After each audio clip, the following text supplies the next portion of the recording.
Assalamualaikum warahmatullahi wabarakatuh. Selamat malam, selamat siang, selamat pagi. Salam, Om Swastiastu, Namo Buddhaya, salam kebajikan, salam rahayu, salam natis. Selamat berjumpa lagi dengan teman-teman semua. Semoga teman-teman dalam keadaan sehat selalu dan dimudahkan rezekinya sama kebahagiaan. Pada malam ini kita berbicara tentang situasi, kondisi, keberadaan Indonesia di tengah politik global ini yang semakin menjurus pada keberpihakan salah satu negara besar, dua negara besar yaitu Rusia dan Amerika Serikat. Nah, disinilah yang terjadi teman-teman semua bahwa Rusia telah menunjukkan dirinya, dia sebagai salah seorang pemilik dari hegemoni politik di muka bumi ini dengan kekuatan senjata nuklir dan juga rudal serta pesawat-pesawat terbang, bom, dan juga kapal selam. Ini menunjukkan bahwa hingga Amerika tidak bisa berbuat apa-apa di lingkungan dalam pembelaannya terhadap Ukraina. Bahkan Inggris sendiri yang katanya embargo, ternyata yang terjadi apa? Bahwa mereka kekurangan gas untuk pendingin, untuk pemanas di musim ini. Demikian juga, tapi Jerman sudah merubah, mereka akan membayar dengan rubel dan mereka tidak akan berteriak-teriak lagi. Dan selain itu juga mereka akan menyetop bantuan ke Ukraina. Dari sisi pemerintahannya, dari sisi ekonominya, mereka juga akan membayar gas yang masuk ke mereka lewat Rusia akan dibayar secara penuh dengan uang rubel. Demikian juga Hongaria, mereka mengatakan bahwa mereka akan membayar penuh apa yang telah disepakati kedua negara karena kebutuhan negara terhadap sumber daya alam sangat-sangat bergantung pada Rusia. Di sisi yang lain juga kita melihat bahwa Amerika sudah tidak bisa berbuat apa-apa karena juga negara tersebut ada inflasi yang demikian parah. Dengan demikian juga dengan habisnya gas hingga mereka membeli dari negara yang mengirim dari Rusia dan mereka membeli lagi ke negara tersebut dan mengirim ke Amerika Serikat. Menafikan yang sangat luar biasa dari Amerika Serikat dalam tingkah laku permainan politik mereka. Di sisi yang lain juga terlihat bahwa Macron juga mengatakan bahwa dalam membuat sebuah negosiasi dengan Rusia, NATO jangan pernah mengecam, menghina, dan bersifat mengejek. Nah, ini juga sudah menunjukkan bahwa mereka telah menjaga kelakuan mereka terhadap apa yang harus mereka lakukan kepada Rusia.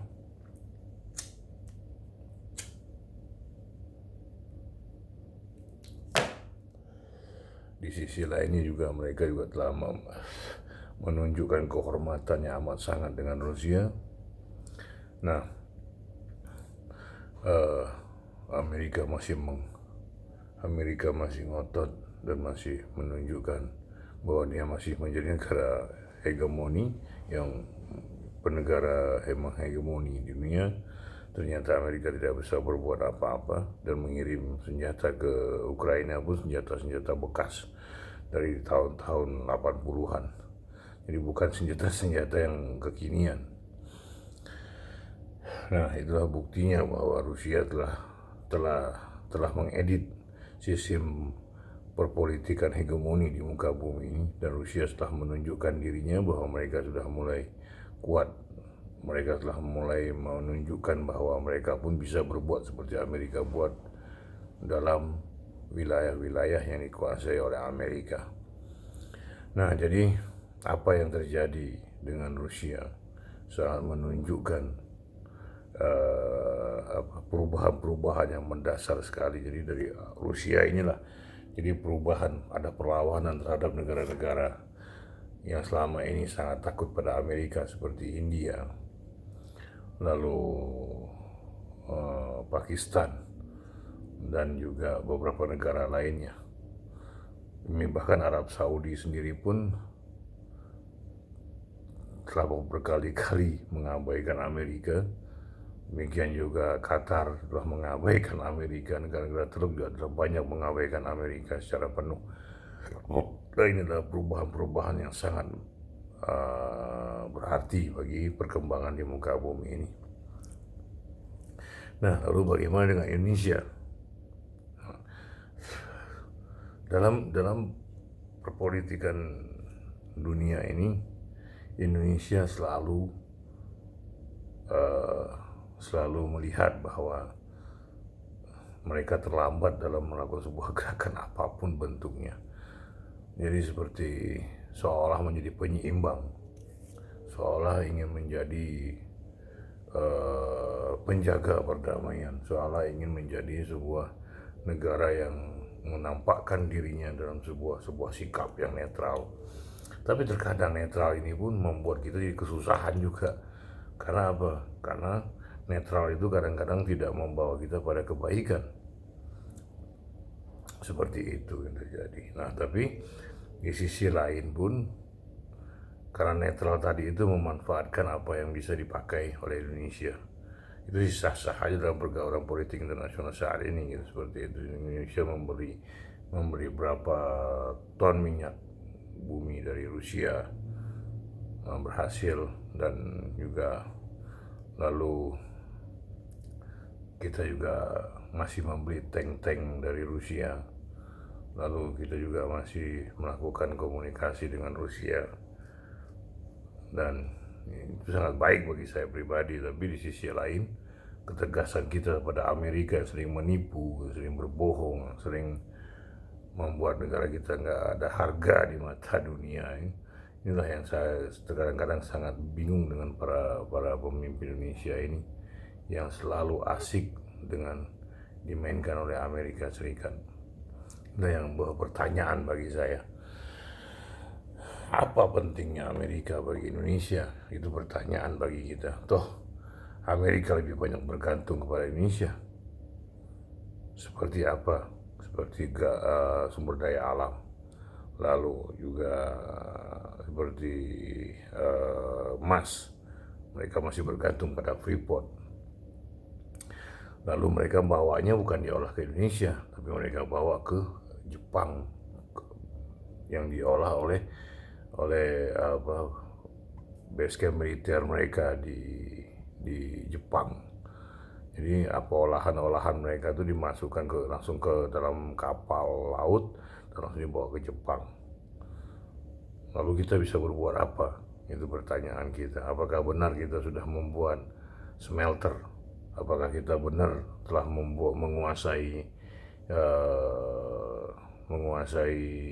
Freeport? Apakah benar kita telah benar-benar menghasilkan dari Freeport? Apakah ini yang harus kita selidiki bersama?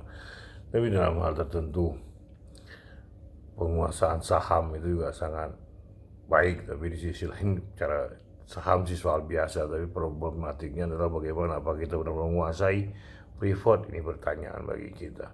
Demikian juga ketika kita bersama Australia. Saya meyakini para elit politik dan juga para tentara intelijen TNI itu sudah memahami bahwa siapa yang bermain di Papua Nugini. Jadi ANZUS itu adalah para pemain-pemainnya, yaitu Amerika Serikat, New Zealand, Inggris, Australia. Jadi kita kita hanya diolah menjadi bahan permainan bagi mereka, tapi kita seolah sangat akrab dengan mereka. Inilah yang harus kita tegaskan mulai sekarang, bahwa mereka pun harus nyah dari permainan-permainan kotor kepada Indonesia itu. Sisi lain, bagaimana ketika F-16 kita diembargo dari tahun 97 hingga 2008. Kita nggak pernah, lupa saya 2008 atau 2009. Jadi kita tidak pernah, pesawat kita tuh F-16 cuma itu tok. Itu pun diembargo. Akhirnya apa? Nggak bisa terbang. Tinggallah Hawk 100 dan Hawk 102, 200. Apa yang bisa kita lakukan? Demikian juga ketika penggunaan peralatan militer Amerika mulai dibatasi, seperti kecepatan F-16 kita dibatasi geraknya, lalu jaraknya dibatasi, mesin-mesinnya dibatasi. Lalu kita mau jadi apa? Seperti itu yang terjadi. Nah, jadi kita melihat bahwa dan juga di sisi lain, bahasa Indonesia sudah dipakai di beberapa banyak negara, Rusia, Australia, lalu di Vietnam, lalu di beberapa negara Eropa, bahasa Indonesia sudah mulai dipopulerkan. Lalu juga uh, lalu juga kebutuhan Eropa dan Amerika terhadap tanah jarang Indonesia. Lalu juga banyak hal yang dibutuhkan oleh mereka daripada kita membutuhkan mereka. Kita hanya membutuhkan teknologi. Nah, ini pun kita bisa dapatkan dari beberapa negara yang bersekutu dengan kita. Seperti itu. Nah, jadi peranan Indonesia di negara-negara dunia ini harus mulai tegas dalam menyikapi segala sesuatu. Seperti pembelajaran masuknya tentara Rusia ke Ukraina itu harus dipelajari sebab-sebabnya, kenapa mereka bisa terjadi, apa yang harus dikaji, apa yang harus dilihat, bagaimana bila itu terjadi pada Indonesia. Ini harus kita pahami bersama. Nah, seperti itu. Nah, jadi hal-hal yang kita butuhkan pada negara-negara Eropa, Australia, Amerika Serikat itu menurut saya bukan bagian yang terpenting gitu. Tapi mereka masih menganggap bahwa kita masih perlu Amerika karena kita banyak menjual ekspor kita ke Amerika Serikat. Tapi menurut saya sih bukan itu. Problematiknya adalah mau nggak kita menyebar ke berbagai negara. Sekarang tugaskan para duta besar untuk memasukkan segala hal-hal yang ada di Indonesia untuk ekspor ke berbagai negara. Ini harus kita mulai seperti itu. Jadi jangan sangat bergantung pada Amerika karena kita takut ekspor kita diembargo. Akhirnya kita juga jadi ketakutan untuk menentukan senjata apa yang harus kita beli, senjata siapa yang harus kita punyai.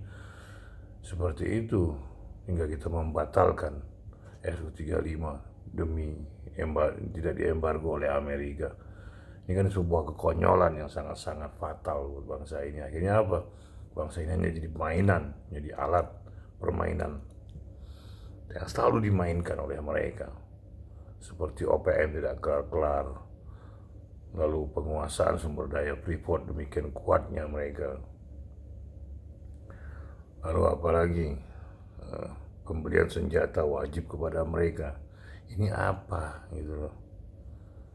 Inilah yang harus kita mulai berubah dan embargo dan tugaskan kepada para duta besar di seluruh muka bumi ini, tolong data apa-apa yang tidak dimiliki oleh negara-negara tersebut, dan kita yang mulai melakukan ekspor kepada mereka dengan kualitas yang terjamin tentunya. Jadi kayak gitu. Jadi kita memiliki kekuatan, kita memiliki daya pikir yang kuat, kita memiliki sebuah sebuah sumber daya alam yang sangat besar. Kita memiliki juga pengolahan bahan-bahan dari sumber daya alam yang sangat bagus. Jadi seperti itu. Nah, inilah yang harus kita lakukan mulai saat ini. Dan ini kita harus mulai. Jadi kita tidak bisa hanya diam-diam dan kita diperlakukan seenaknya oleh mereka dengan syarat-syarat. Akhirnya kita kapan majunya? Seperti itu. Jadi menurut saya kita rubahlah cara berpikir kita, bahwa sekarang negara-negara di muka bumi saling keterbergantungan yang sangat besar. Seperti itu. Jadi antar negara satu dengan negara yang saling membutuhkan. Seperti itu. Lalu kita juga jangan asik dengan permainan-permainan yang dimainkan isu-isu seperti oleh Singapura, oleh Malaysia, oleh Australia. Sudah, kita jangan berpikir seperti itu saat ini. Jadi yang kita pikirkan adalah pemberontakan OPM, lalu tekan mereka, jangan terlibat dalam segala hal aspek apapun. Ini kita harus cari cara. Jadi jangan membiarkan terus berkembang. Jadi kekonyolan bagi kita sibuk, kita apa. Kita nggak fokus pada apa yang harus kita lakukan. Ini harus kita lakukan. Seperti menghadapi Australia, Singapura, Malaysia, sudah kita tegas saja sudah. Jadi bersikap saat ini. Seperti bagaimana Rusia bersikap terhadap Amerika dan NATO. Ini harus kita lakukan juga. Gitu. Nah, tapi dengan syarat.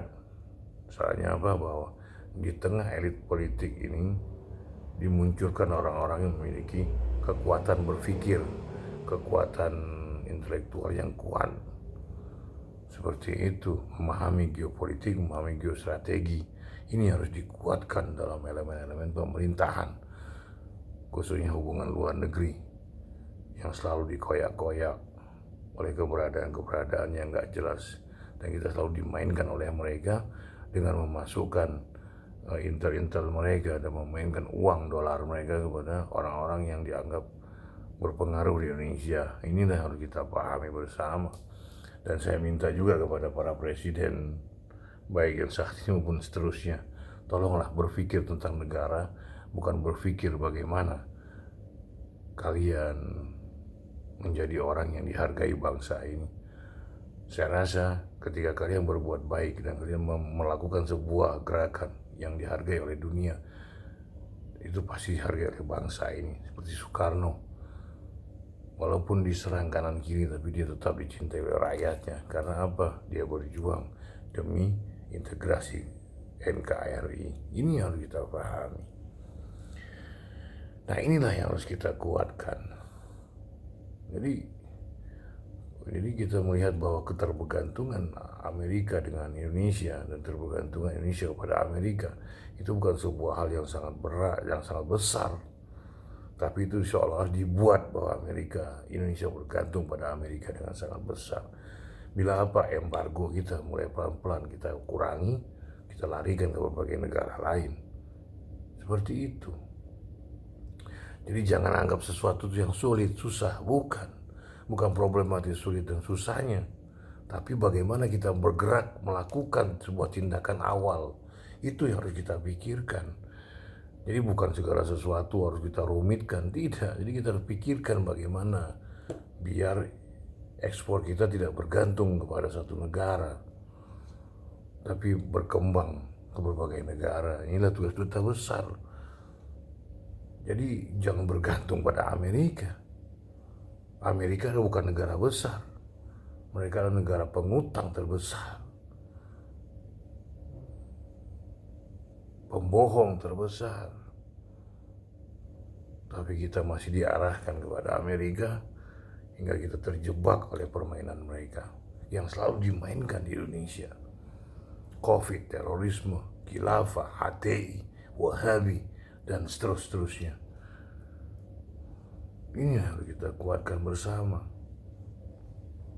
Inilah yang harus ada kesadaran dari para politisi. Inilah harus dikuatkan dalam cara berpikir bangsa ini. Kan cara berpikir itu menguatkan mental, membuat percaya diri, membuat kekuatan dalam sebuah sikap, mengambil sebuah tindakan dengan berani dan tidak ragu-ragu. Karena apa? Karena kita memiliki penyelesaian, solving problem.